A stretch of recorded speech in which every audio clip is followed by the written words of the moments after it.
پولمی ادھیکاری اس وقت double shift کے درمیان میں تھیں کہ جب انہیں ایک سماجی کارکن اندرا چکرورتی، جو کہ کلکتہ میں عام لوگوں کی زندگی پر ڈاکومنٹری بناتی ہے، انہوں نے روک کر کچھ سوالات پوچھنے کی کوشش کی۔ پولمی صبح 6 بجے کام پر تھیں۔ دوپہر 1 بجے وہ چھٹی کرنے والی تھی، مگر وہ اس انٹرویو کے لیے زیادہ خوشامد نظر نہیں آ رہی تھی، مگر بڑے فورس کرنے کے بعد وہ اس انٹرویو کو دینے کے لیے رضامند ہوئیں۔ 24 برس کی اس پولمی سرخ شرٹ جس پر سفید حروف میں زمانو درج تھا، اس ڈریس کو پہنے ہوئے اسے جب سوال کیا گیا تو انہوں نے بتایا کہ میں انڈیا کے سب سے بڑی ریسٹورنٹ فوڈ ڈیلیوری ایپ کے ساتھ کام شروع کیا ہے۔ تاہم وہ بتا رہی تھی کہ ان کا شوق ابھی بھی فٹ بال ہی ہے۔ وہ ماضی میں انڈیا کی خواتین انڈر 19 ٹیم میں اپنے ملک کی عالمی مقابلوں میں نمائندگی کر چکی ہیں، مگر اب حالات سازگار نہیں ہیں۔ ان کی خاندان مالی مشکلات کا شکار ہوا اور انہوں نے پولمی سے کوئی اور کام کرنے کو کہا۔ یہ ایک مختصر انٹرویو تھا جس پر پولمی نے الوداع کہا اور سائیکل چلانی شروع کر دی، جس پر وہ گھروں پر جانے لگیں۔ صبح تک یہ ویڈیو سوشل میڈیا پہ بہت زیادہ وائرل ہوئے، لوگوں نے بہت زیادہ سوالات پوچھے اور بہت زیادہ سوالات نوجوانوں نے اس خاتون کے بارے میں اٹھائے کہ ایک فٹ بالر کیسے اپنے شاندار کیریئر کو چھوڑ کر مغربی بنگال کے دارالحکومت میں لوگوں کو کھانا پرووائڈ کر رہی ہے، اور لوگ پولمی ادھیکاری کے بارے میں بہت زیادہ باتیں سننا چاہتے تھے اور وہ مزید اس کے بارے میں جاننے کی کوشش کر رہے ہیں۔ کلکتہ کے جنوب میں شیورامپور کے ایک چھوٹے سے گاؤں میں جہاں پر پولمی پیدا ہوئی، پولمی بڑی ہوئی، پولمی نے وہاں پر تعلیم حاصل کی اور وہاں پہ سب اسے بیٹی کہا کر پکارا جاتا تھا، جس کا مطلب تھا خدا کی بچی، یعنی بہت قیمتی تحفہ۔ پولمی جب 2 ماہ کی تھی تو ان کے والدہ فوت ہو گئے۔ اس کے بعد ان کی پرورش ان کی خالہ نے کی۔ پولمی کے والد جو کبھی کبھار ٹیکسی چلاتے تھے تاکہ کسی حدود میں وہ اپنے خاندان کی مالی ضروریات کو پوری کر سکیں۔ 7 برس کی عمر میں پولمی کو معلوم ہوا کہ مقامی لڑکے قریب ایک کھیل کے میدان میں فٹ بال کھیل رہے ہیں۔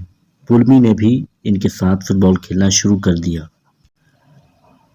پولمی جب کھیل کے لباس میں میدان میں اترتی، یعنی کہ جو شارٹس جو عموماً فٹ بالر پہنتے ہیں، تو کسی کو یہ تعجب نہ ہوتا تھا کہ یہ شاید لڑکا ہے یا لڑکی، سب اس کو لڑکا سمجھ کے اپنے ساتھ کھلاتے تھے۔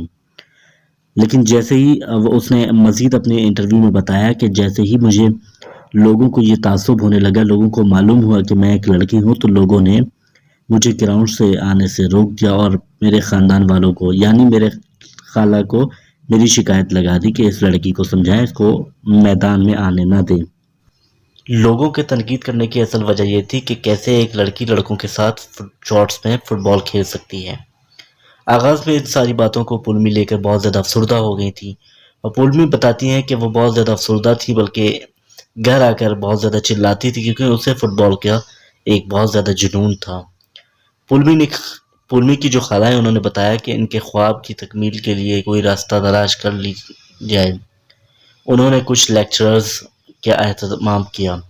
پولمی بہت خوش تھیں، وہ بہت جلد ایک مقامی فٹ بال کوچ انیتا سرکار کی توجہ کا مرکز بن گئیں۔ انیتا کی رہنمائی میں پولمی نے کلکتہ کی فٹ بال ٹیم میں لڑکیوں کی ایک ٹیم کی طرف سے کھیلی، جبکہ وہ 12 برس کی تھیں۔ وہ انڈیا کی انڈر 16 ٹیم میں منتخب ہو گئیں۔ ساتھ کافی سارے دوستوں کے ساتھ فٹ بال کھیلنے کے بعد ان کی دوستیاں شروع ہو گئی تھیں۔ وہ جلد ہی انہوں نے تمام مواقع ملنا شروع ہو گئے جن کا انہیں ایک خواب تھا۔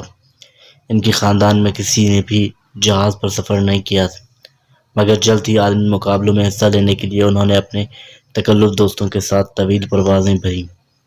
اب کھیل انہیں پسند تھا اور وہ کھیل سکتی تھیں۔ انہوں نے کہا کہ جب میں نے انڈین جرسی پہنی اور تمام کم عمری میں انڈیا کی نمائندگی کی تو وہ میرے لیے میری کیریئر کا بہترین لمحہ تھا۔ ان کے مطابق جب میں نے پہلی بار جرسی پہنی تو میں بہت خوشی کا کوئی ٹھکانہ نہیں رہا، میں اتنی زیادہ خوش تھی۔ انہوں نے 2013 میں سری لنکا کے ساتھ میچز کھیلے، اس کے علاوہ پھر انہوں نے بہت سارے ورلڈ کپ میں بھی حصے لیے۔ ان کا کہنا تھا کہ انہیں ہر میچ میں $100 ملتے تھے، مگر اس کے باوجود بھی ان کو بہت زیادہ پریشانی اور بہت زیادہ مشکلات کا سامنا کرنا پڑتا تھا۔ کیونکہ اتنے رقم ملنے کے باوجود بھی ہم اپنے مالی حالات کو بہتر نہیں بنا پا رہے تھے۔ شاید یہی وجہ تھی مجھے فٹ بال کو خیر آباد کہنا پڑا۔ دوران کھیل ان کو بھی کچھ چوٹیں بھی آئیں، جس کی وجہ سے ان کا آپریشن ہوا۔ آپریشن کے بعد ان کے معاملات اور بہت زیادہ غمگین ہو گئے، جس کی وجہ سے انہیں مکمل طور پر فٹ بال کو چھوڑنا پڑ گیا۔ اب کافی عرصہ گزر جانے کے بعد اب وہ گھروں میں کھانا تک بیچ دیتی ہیں، اور وہیں سے وہ اپنے گھر کی اور اپنے خالہ کی کفالت کرتی ہے۔ یہ تھی پورنمی ادھیکاری کی ایک چھوٹی سی کہانی جو میں نے آپ لوگوں کے ساتھ شیئر کیا۔